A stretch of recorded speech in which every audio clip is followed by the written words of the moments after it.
Leonidas Frank Lon Chaney was an American stage and film actor, makeup artist, director and screenwriter. He is regarded as one of the most versatile and powerful actors of cinema, renowned for his characterizations of tortured, often grotesque and afflicted characters, and his groundbreaking artistry with makeup.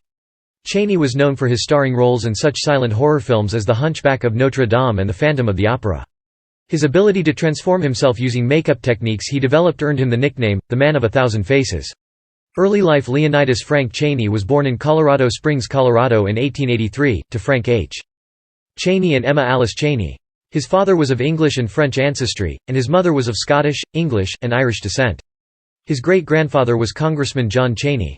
Chaney's maternal grandfather, Jonathan Ralston Kennedy, founded the Colorado School for the Education of Mutes in 1874, and Chaney's parents met there. Both of them were deaf and, as a child of deaf adults, Chaney became skilled in pantomime. He entered a stage career in 1902, and began traveling with popular vaudeville and theater acts. In 1905, Chaney, then 22, met and married 16-year-old singer Cleva Creighton, and in 1906, their only child, a son, Creighton Tull Chaney, was born. The Cheneys continued touring, settling in California in 1910. Marital Troubles developed, and on April 30, 1913, Cleva went to the Majestic Theater in downtown Los Angeles, where Lon was managing the Kolb and Dill show, and attempted suicide by swallowing mercuric chloride. The suicide attempt failed, but it ruined her singing career. The ensuing scandal and divorce forced Chaney out of the theater and into film. The time spent there is not clearly known, but between the years 1912 and 1917, Chaney worked under contract for Universal Studios doing bit or character parts. His skill with makeup gained him many parts in the highly competitive casting atmosphere. During this time, Chaney befriended the husband-wife director team of Joe DeGrasse and Ida Mae Park, who gave him substantial roles in their pictures, and further encouraged him to play macabre characters. In 1915, Chaney married one of his former colleagues in the Kolb and Dill Company, a recently divorced chorus girl named Hazel Hastings. The new couple gained custody of Chaney's 10-year-old son Creighton, who had resided in various homes and boarding schools since Chaney's divorce from Cleva in 1913. Career. By 1917, Chaney was a prominent actor in the studio, but his salary did not reflect his status. When Chaney asked for a raise, studio executive William Sistrom replied, "You'll never be worth more than $100 a week." After leaving the studio, Chaney struggled for the first year as a character actor. It was not until he played a substantial role in William S. Hart's picture Riddle Gone that Chaney's talents as a character actor were truly recognized by the industry. Universal presented Chaney, Dorothy Phillips, and William Stowell as a team in The Piper's Price. In succeeding films, the men alternated playing lover, villain, or other man to the beautiful Phillips. They would occasionally be joined by Claire Dubry, nearly making the trio a quartet of recurring actors from film to film. So successful were the films starring this group that Universal produced 14 films from 1917 to 1919 with Chaney, Stowell, and Phillips. The films were usually directed by Joe DeGrasse or his wife Ida Mae Park, both friends of Chaney's at Universal. When Chaney was away branching out on films such as Riddle Gone and The Kaiser, The Beast of Berlin, Stowell and Phillips would continue on as a duo until Chaney's return. Stowell and Phillips made The Heart of Humanity, bringing in Erich von Stroheim for a part as the villain that could easily have been played by Chaney. Paid in Advance was the group's last film together. For the chiseled featured, Stowell was sent to Africa by Universal to scout locations for a movie.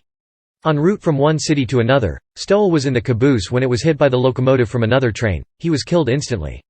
The majority of these films are lost, but a few, including Triumph and Paid in Advance, survive in private collections or unrestored in European or Russian archives. Chaney had a breakthrough performance as the Frog in George Loane Tucker's The Miracle Man. The film displayed not only Chaney's acting ability, but also his talent as a master of makeup.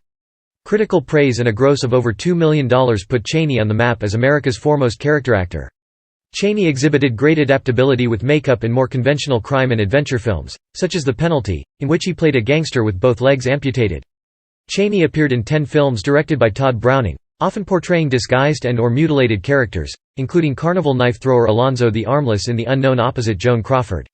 Around the same time, Chaney also co-starred with Conrad Nagel, Marceline Day, Henry B. Walthall and Polly Moran in the Todd Browning horror film London After Midnight, one of the most sought-after lost films. His final film role was a sound remake of his silent classic The Unholy Three, his only talkie, and the only film in which Chaney utilized his powerful and versatile voice. Chaney signed a sworn statement declaring that 5 of the key voices in the film were his own. Makeup in the early days of cinema was almost non-existent with the exception of beards and mustaches to denote villains. Most of what the Hollywood studios knew about film stemmed from their experience with theater makeup, but this did not always transfer well to the big screen, especially as the film quality increased over time. It is also worth noting that makeup departments were not yet in place during Chaney's time. Prior to the mid-20s, actors were expected to do their own makeup. In absence of specialized artist professions, Chaney's artistry skills gave him a competitive advantage over other actors. He was the complete package. Casting crews knew that they could place him in virtually any part and he would thrive. In some films his skill allowed him to play dual roles. An extreme case of this was the film Outside the Law, where he played a character that shot and killed another character, whom he also was playing. As Quasimodo, the bell ringer of Notre Dame Cathedral, and Eric, the Phantom of the Paris Opera House, Chaney created two of the most grotesquely deformed characters in film history.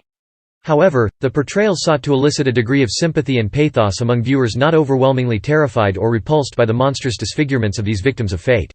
In a 1925 autobiographical article for Movie Magazine, Chaney wrote, "I wanted to remind people that the lowest types of humanity may have within them the capacity for supreme self-sacrifice. The dwarfed, misshapen beggar of the streets may have the noblest ideals. Most of my roles since the Hunchback, such as the Phantom of the Opera, He Who Gets Slapped, The Unholy Three, etc., have carried the theme of self-sacrifice or renunciation. These are the stories which I wish to do." Chaney referred to his expertise in both makeup and contorting his body to portray his subjects as extraordinary characterization. Chaney's talents extended beyond the horror genre and stage makeup. He was also a highly skilled dancer, singer and comedian. Ray Bradbury once said of Chaney, "He was someone who acted out our psyches. He somehow got into the shadows inside our bodies. He was able to nail down some of our secret fears and put them on screen." The history of Lon Chaney is the history of unrequited loves. He brings that part of you out into the open, because you fear that you are not loved. You fear that you never will be loved. You fear there is some part of you that's grotesque, that the world will turn away from. Chaney and his second wife Hazel led a discreet private life distant from the Hollywood social scene. Chaney did minimal promotional work for his films and for Metro-Goldwyn-Mayer, purposefully fostering a mysterious image, and he reportedly intentionally avoided the social scene in Hollywood. In the final 5 years of his film career, Chaney worked exclusively under contract to Metro-Goldwyn-Mayer, giving some of his most memorable performances. His portrayal of a tough-as-nails Marine drill instructor in Tell It to the Marines, one of his favorite films, earned him the affection of the Marine Corps, who made him their first honorary member from the motion picture industry. He also earned the respect and admiration of numerous aspiring actors, to whom he offered mentoring assistance, and between takes on film sets he was always willing to share his professional observations with the cast and crew. During the filming of The Unknown, Joan Crawford stated that she learned more about acting from watching Chaney work than from anyone else in her career. "It was then," she said, "I became aware for the first time of the difference between standing in front of a camera and acting." Death during the filming of Thunder in the winter of 1929, Chaney developed pneumonia. In late 1929, he was diagnosed with bronchial lung cancer. This was exacerbated when artificial snow lodged in his throat during filming and caused a serious infection. Despite aggressive treatment, his condition gradually worsened, and he died of a throat hemorrhage on August 26, 1930, in a Los Angeles, California hospital. His funeral was held on August 28 in Glendale, California. Honorary pallbearers included Paul Byrne, Hunt Stromberg, Irving Thalberg, Louis B. Mayer, Lionel Barrymore, Wallace Beery, Todd Browning, Lou Cody, and Ramon Navarro. The U.S. Marine Corps provided a chaplain and honor guard for his funeral.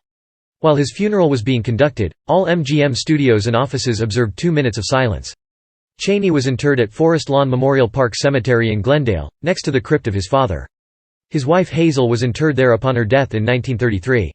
In accordance with his will, Chaney's crypt has remained unmarked. Legacy. In 1957, Chaney was the subject of a biopic titled Man of a Thousand Faces, in which he was portrayed by James Cagney. The film is a largely fictionalized account, as Chaney was notoriously private and hated the Hollywood lifestyle. He never revealed personal details about himself or his family, once stating, "Between pictures, there is no Lon Chaney." Chaney's son Creighton, who later changed his name to Lon Chaney Jr., became a film actor after his father's death. Chaney Jr. is best remembered for roles in horror films, such as the title character in The Wolfman. In October 1997, both Cheneys appeared on commemorative U.S. postage stamps as the Phantom of the Opera and The Wolfman, with the set completed by Bela Lugosi as Dracula and Boris Karloff as Frankenstein's monster and the Mummy. Chaney is also the subject of the 2000 documentary feature, Lon Chaney, A Thousand Faces. The film was produced by silent film historian Kevin Brownlow and narrated by Kenneth Branagh. Honors Chaney has a star on the Hollywood Walk of Fame, located on Hollywood Boulevard. In 1994, Al Hirschfeld's caricature of Chaney was featured on a commemorative United States postage stamp. In 1929, Chaney built a stone cabin in the remote wilderness of the eastern Sierra Nevada, near Big Pine, California, as a retreat. The cabin still stands, and is preserved by the Inyo National Forest Service.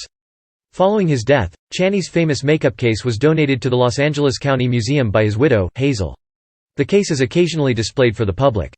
The Stage Theater at the Colorado Springs Civic Auditorium is also named after the actor.